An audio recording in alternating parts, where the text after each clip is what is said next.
A North Korean-style defense of Joe Biden emerging this week after the Robert Hur report comes out and says that his memory doesn't work so good.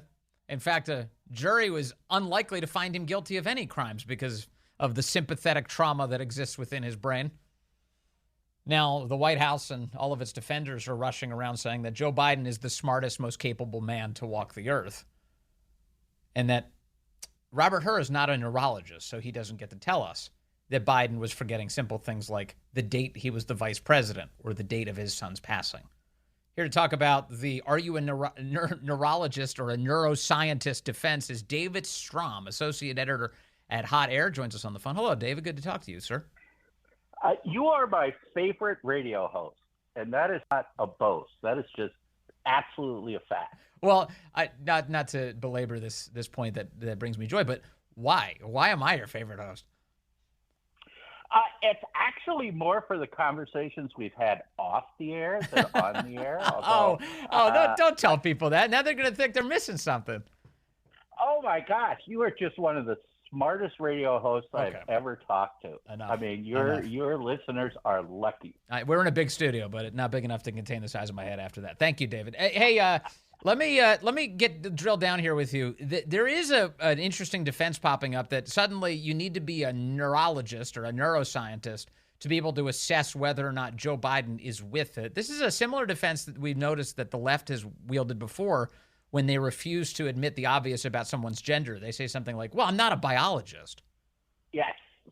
Oh, my gosh. It is absolutely hilarious to see this because in both of these cases, people's sex and, of course, Joe Biden's mental capacities, you don't have to be an expert on anything. And first of all, we've learned over the past 5 years that experts are among the least reliable people on complicated issues, Yes. most. But even if that weren't the case, anyone who has had a grandparent who has gradually lost their faculties can see exactly the same phenomenon in Joe Biden.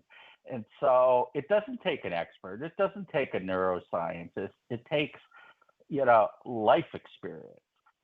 Now, if someone is moving into dementia, is at the cusp, or if they have some sort of other disease that can mimic dementia, that may take a neuroscientist. But this doesn't. I mean, the guy shakes hands with people who are not there.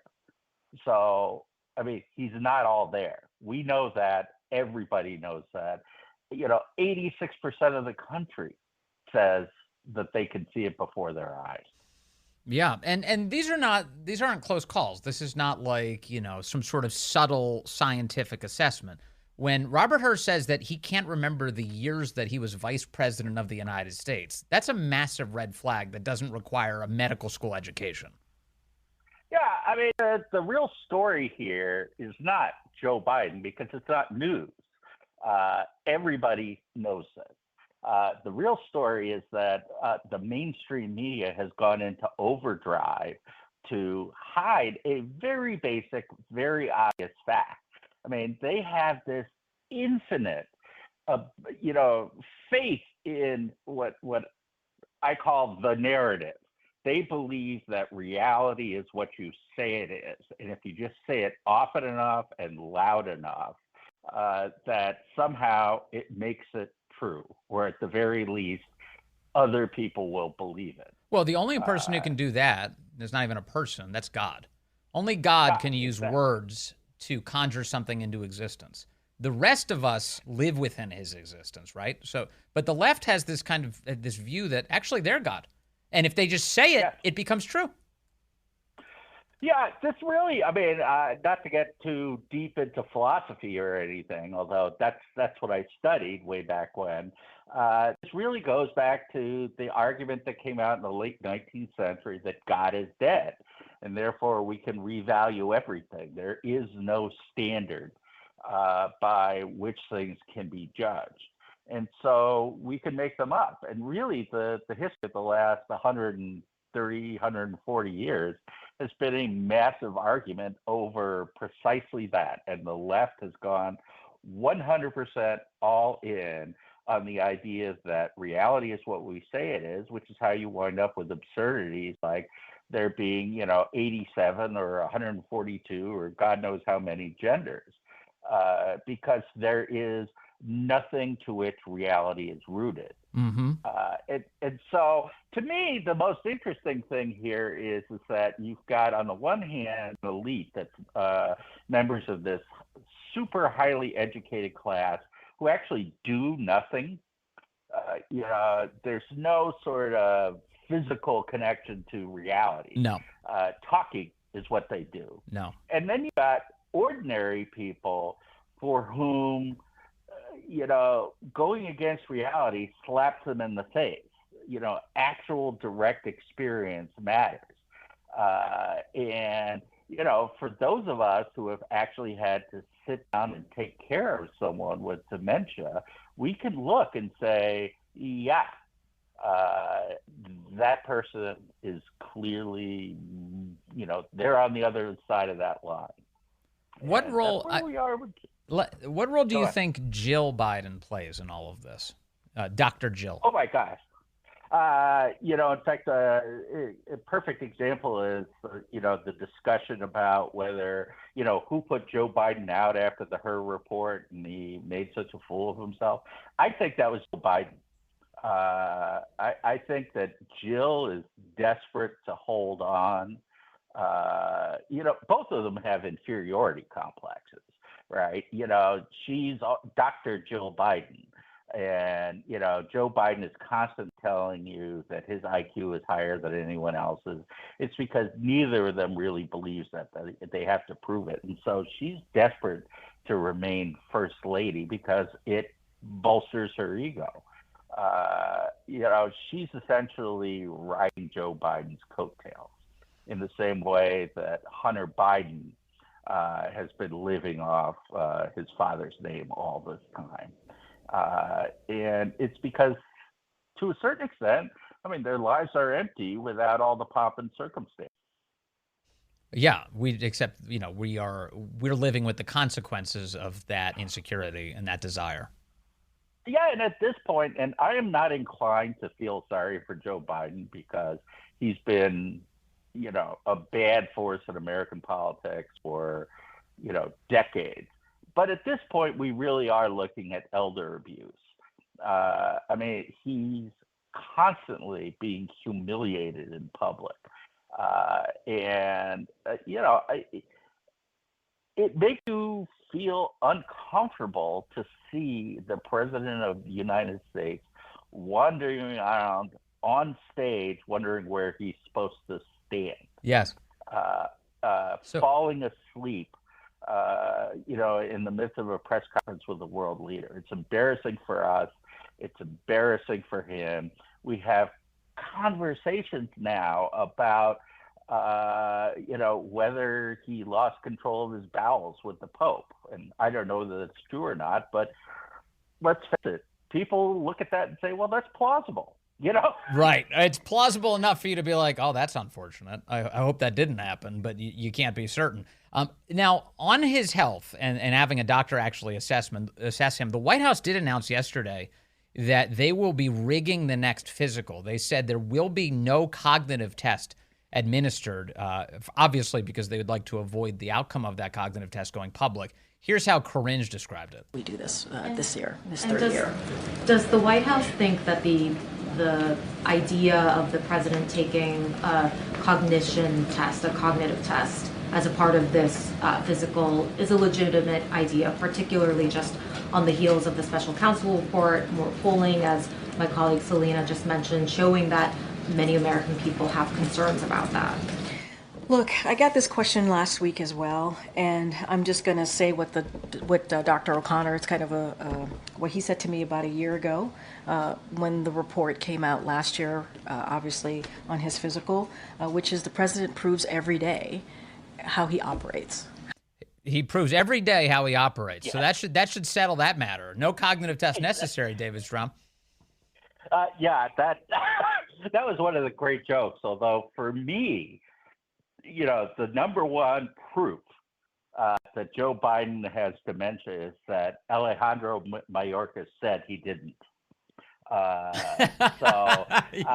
You know, and the one thing we know is if Mayorkas is saying anything in public, it is a lie.